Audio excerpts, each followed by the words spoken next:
Are you shaping your beliefs through God's word, or are you letting culture tell you who you are? Well, in this video, we're going to head over to Romans 12:2 and see what Paul has to say. I love reading the letters that were written by Paul, and it's always great to head over to Romans. So let's read what he has to say. I've got it here.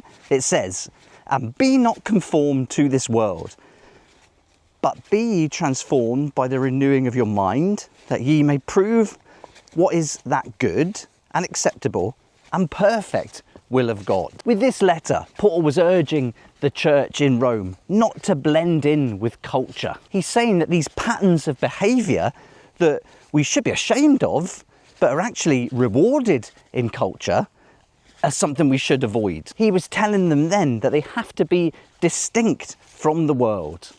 They have to put their faith in God and trust his word. And when they did that, their minds would be renewed.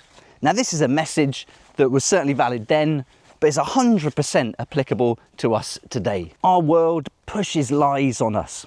It tells us to think one thing that's completely opposite to the truth. And if we don't go along with these lies, then we can suffer consequences to our reputation, our family, our loved ones, even our livelihood. How many times have you heard someone say, follow your heart, live your own truth, pursue happiness? Now, these all sound lovely on the surface, but they're actually contradicting philosophies. They go against what God and his word is teaching us. How can we follow our heart if that heart is deceitful? How can we live our version of the truth when truth is actually fixed? And when we make happiness our goal, we're missing what the goal really should be, and that's holiness. So just from these three examples, you can see that the world is trying to mould us with lies, while on the flip side, God's word is trying to change us into the likeness of Christ. I was an atheist until I was 46.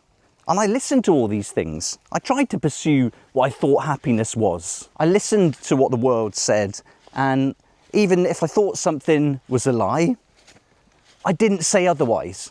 I didn't stand up for the truth. And now, as a believer, I completely regret that. But even as a believer, all these cultural lies are really tempting.